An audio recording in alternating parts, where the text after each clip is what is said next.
الزمالك بيفوز الفوز الثامن على التوالي في ماتش، يعني حرق الدم. الزمالك بدأ الماتش كويس، ضاغط. معتمد جمال عمل شكل جديد في نص الملعب، هتكلم عليه قدام شوية. ادى السيطرة للزمالك من الشكل ده. فتوح عمل واحدة من ناحية اليمين على دماغ ناصر منسي، جت جون في الدقيقة 20. بعد كده اتطرد لعيب من الاتحاد، فادي نجاح. أخيرا الحكام ابتدت تشوف ان بتزيرة بيتعرض لضرب مبرح، ضرب يقعد اي لعيب في البيت. يعني واحده من دول لو راحت غلط على بتزيرة هتخلص عليه، زي الماتش اللي فات بتاع بيراميدز لما كريم حافظ حط ستارز الجزمه في وتر اكيلس، كان هيخلص عليه. الحكم رجع للفار وادى طرد. الماتش خلاص بقى بتاع الزمالك مسيطر. بيراميدز رجعوا يسري وحيد اللي كان بيلعب عليك وينج، رجعوه يلعب باك، واللي على الناحية اللي فيها محمد إبراهيم وبتزيرة فتوح كان بيعمل ساعات كتير قوي معاهم اوفرلود على الناحية الشمال بتاعة الاتحاد، وانت صنعت منها جون. والاتحاد كان كامل، ما كملتش ليه وجبت جون؟ ليه سبت الماتش ياخدك؟ يعني مش انت اللي تسير الماتش، لا الماتش هو اللي مشاك. والماتش مشاك لحد اخر ثانية، كان ممكن يدخل فيك جون. الكرة العرضية من ناحية اليمين اللي اتلعبت بتاعت عبد الرحمن مجدي كانت ممكن تيجي فيك جون في اخر ثانية، ما كانش فيها تعويض. الكرة بتاعت عبد الرحمن مجدي اللي عدت من جنب العارضة، الشوطة برضو بتاعت عبد الرحمن مجدي اللي شالها المهدي سليمان، الشوطة بتاعت قفشة اللي شالها المهدي سليمان، كل الخطورة دي اتعملت عليك. ليه؟ بسبب ان انا تراخيت لما اتطرد من الاتحاد واحد، ابتديت اتدلع، ابتديت العب كرة بقى تجارية، بمشي الكرة وخلاص. انا لما الفرقة اللي قدامي ظروفها تتصعب ما سهلهاش عليها انا. يعني انا دلوقتي الاتحاد ظروفه اتصعبت بالطرد وبيلعب عليك 10، وتامر مصطفى طلع فرود ونزل فرود مكانه، طلع مبولولو ونزل فادي نجاح اخطر من مبولولو بكتير. طيب انت التغييره اصلا ما كانتش صح بالنسبه لتامر مصطفى، ولكن هو الراجل قال لك انا كده كده خسران مش فارق معايا. يقوم شحاته بمنتهى التهور، منتهى التهور، وده عيب شحاته الكبير. انا بحب شحاته جدا، لعيب عالي، ولكن يا شحاته كرة في نص الملعب ملهاش اي لازمه. كرة خلي بالك فيها زقه من دونجا، محمود عبد العاطي دونجا هو اللي زايق شحاته، وبالتالي راحوا كمل باسترزات الجزمه. بس انا ممكن يا شحاته الم رجليا، ممكن بدل ما تبقى طرد خليها انذار. ليه التهور؟ كرة ملهاش اي لازمه اتطردت فيها، رجعت الاتحاد من بره خالص. يعني الاتحاد كان خلاص روح اسكندريه، قمت انت جايبه تاني يلعب معاك. الشوط التاني مش عارف ايه اللي حصل، الفرقه فكه. اتدخل معتمد جمال، ما اقدرش الومه، نزل احمد ربيع مكان عبد الله السعيد، ابتدى يرجع التوازن شويه لنص الملعب. اللي الوم عليه معتمد جمال انه صبر كتير على شيكوبانزا. الشوط الثاني شيكوبانزا غير اللي بتاع الشوط الاول. الشوط الاول شيكوبانزا كان عنده كوره وكان يعني ممشي الدنيا وسرعته كانت فارقه معاه وكل الكلام ده.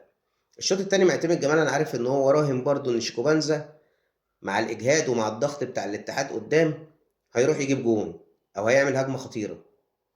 في كرة شيكوبانزا، الكرة دي لوحدها يعني ممكن نمسك شيكوبانزا نعمله بوستر على الحيط. بتزيرا واخد الكرة وبيجري ورايح واحد لواحد، يعمل ايه شيكوبانزا؟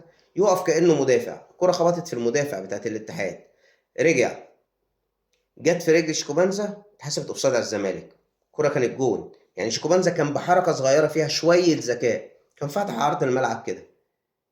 خلاص المدافع ما عندوش حل غير يا اما عينيه تتشتت ما بين الاتنين لعيبه، وطبعا بتزيرا كان على الاقل ياخد ضربه جزاء او يجيب جون، او على الاقل يحط لك شيكوبانز انت والجون.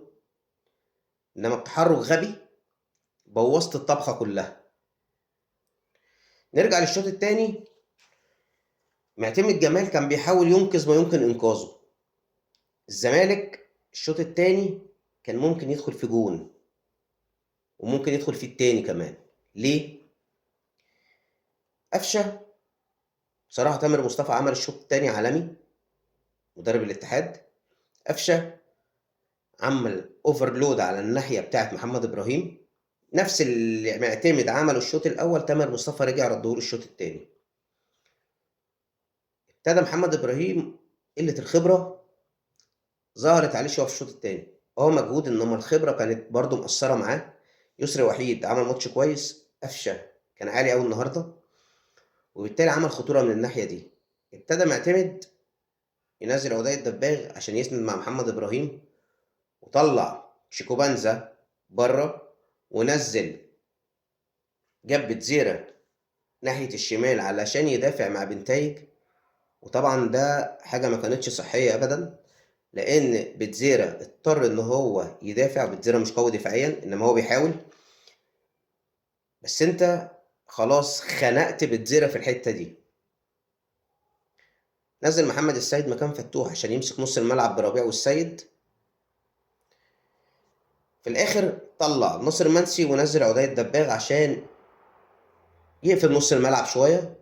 بس في حالة من الغباء برضو عند لعيبة الزمالك، معرفش ليه بوصل للجون والماتش مكهرب ومش عارف احطها. يعني في انفرادات المفروض كانت اجوان، انت فضلت تتدلع وكان ممكن يدخل فيك جون وتتعادل، والماتش الدوري كان هيضيع.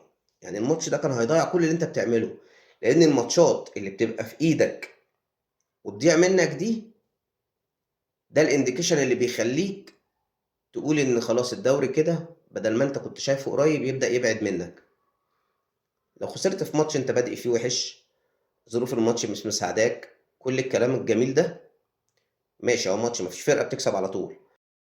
انما لما تكون انت بادئ ماتش كسبان، عامل ماتش كويس، تلعب بزيادة عددية، وبعدين ترجع الموضوع لنقطة الصفر، وبعدين انت اللي تضغط، تخاف من الماتش ده وتخاف من عواقب الماتش ده بعد ما يخلص. في حاجة استفزتني النهاردة واتكلمت عليها كتير، حسام عبد المجيد. ليه يا حسام يا عبد المجيد انت رجليك مش مظبوطة في الكور الطويلة ومصر انك تلعبها؟ يعني في كورتين شبه بعض اداهم لمحمد ابراهيم، في واحدة فيهم معتمد جمال قام مديله ظهره وعايز يروح، يعني زهق. عندك محمد اسماعيل، انت رجليك مش مظبوطة، خلاص العب القصير، ما تلعبش الطويل، ما تغامرش، لانك انت ما بتعرفش تلعبها.